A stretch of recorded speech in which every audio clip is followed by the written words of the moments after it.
په بدر کې د بدترین شکست خوړلو نه پس د مکې کافرانو د 3000 کسانو فوج تیار کړ د مسلمانانو څخه د بدر د انتقام اخستلو لپاره. د ابو سفیان په مشرۍ کې د مکې څخه را روان شو. مسلمانانو هم د مدینې د حفاظت لپاره د 1000 کسانو فوج تیار کړل.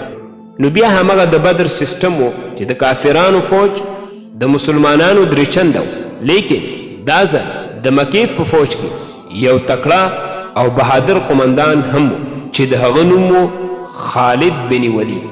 د مکې د فوج سره چې مشري ابو سفیان کوله 3000 اوښان، 200 اسونه او 900 زغرې وې. نو د مکې فوج د هجرت په 3م کال د شوال د میاشتې په 6م تاریخ راغی په احد کې دیره شو او د مسلمانانو انتظار یې کو. د دوی په مقابله کې د مدینې منورې څخه د رسول الله صلی الله علیه وسلم په مشرۍ کې د 1000 کسانو فوج را روان شو. د دوی سره صرف 50 اسونه او 100 زغرې. کله چې د مسلمانانو فوج د کفارو فوج ته دومره نږدې شو چې یو بل یې لیدل، نو په دغه وخت کې د منافقینو مشر عبدالله ابن ابی ابن سلول وویلې موږ خو جنگ نه کوو، دا خو خودکشي ده. نو د ده سره 300 کسان د مسلمانانو د فوج څخه جدا شو. نو اوس مسلمانان صرف 900 پاتې شو او د هغوی په مقابله کې 3000 مجهز فوج. نو د مسلمانانو پاتې فوج د احد په طرف باندې حرکت وکړ. کله چې احد ته ورسېدل نو په احد کې په داسې ځای کې پړاو واچو چې شاته یې د احد غر او مخکې د کفارو 3000 فوج و. کله چې شپه تیره شوله سحر شو، کفارو خپل فوج منظم کړلو. د مکې د فوج عمومي قمندان ابو سفیانو، د فوج د ښي طرف قمندان خالد بن ولید او چپه طرف قمندانی د ابو جهل زوی عکرمه او رسول الله صلی الله علیه وسلم هم د مسلمانانو فوج منظم کړلو. 50 غش ویشتونکي غره ته ولېږل چې د مکې فوج د غره د شا څخه حمله ونه کړي او دوی ته یې په کلکه باندې وویل که موږ جنګ وګټلو نو تاسو به د غره څخه نه راکوزېږئ، او که تاسو ووینئ چې موږ جنګ بیللی دی او مرغان مو غوښې خوري نو بیا به هم تاسو د خپل ځای څخه نه خوځېږئ تر څو پورې چې ما درته نه وي ویلي. او رسول الله صلی الله علیه وسلم د فوج د ښي برخې قمندان منذر بن عمر رضی الله عنه او د چپه برخې قمندان زبیر رضی الله عنه مقرر کړ او د خالد بن ولید د ګروپ مخنیوي دنده هم زبیر رضی الله عنه ته وسپارله. د صفونو د منظم کېدلو څخه وروستو د کفارو د فوج څخه د طلحه په نوم باندې یو شخص مخې ته راغی او مسلمانانو ته د مقابلې چلنج ورکړ. نو د مسلمانانو د طرف نه زبیر رضی الله عنه مخې ته راغی او د مخې یې پورته کړ. د دې سره دواړو فوجونو په یو بل باندې حمله وکړه. په اول کې جنگ لږ سخت و، لیکن آهسته آهسته صحابه کرامو هغوی کرش کول او د مکې فوج حوصله وبیلله. د لږ جنگ څخه وروستو د جنگ بدر په شان د جنگ څخه په تیښته شو. صفا معلومېدله چې مسلمانانو جنگ ګټلی دی.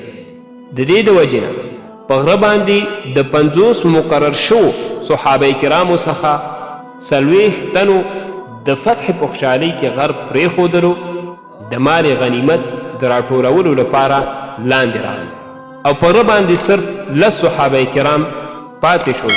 نو خالد بن ولید د همدې انتظار کو، ځکه د دې څخه مخکې 3 ځله خالد بن ولید کوشش وکړ چې د غره د شا طرف نه په مسلمانانو باندې حمله وکړي، خو هر ځل به د ناکامۍ سره مخ کېدلو. څنګه چې د غره د سر څخه 40 صحابه کرام لاندې راښکته شول، نو خالد بن ولید د خپلو کسانو سره د غره شاته په تیزۍ سره راتاو شو. نو په دې وخت کې د جنگ صورتحال بدل شو. نو مسلمانان د ګټلی شوي جنگ په ځای د 2 فوجونو په منځ کې راګیر شو. نو آهسته آهسته ډیر صحابه کرام شهیدان شو. د مسلمانانو یو مهم جنرال او د رسول الله صلی الله علیه وسلم تر حضرت حمزه رضی الله عنه لره یو حبشي غلام شهید کړ. لیکن د دې جنگ په دوران کې دا اوازه هم خپره کړی شوه چې حضرت محمد صلی الله علیه وسلم شهید کړی شوی. دا اوازه د دې لپاره خپره کړلی شوه کله چې خالد بن ولید دوره د شاه څخه حمله وکړله نو د هغه یو ګروپ د رسول الله صلی الله علیه وسلم په کیمپ باندې حمله وکړه.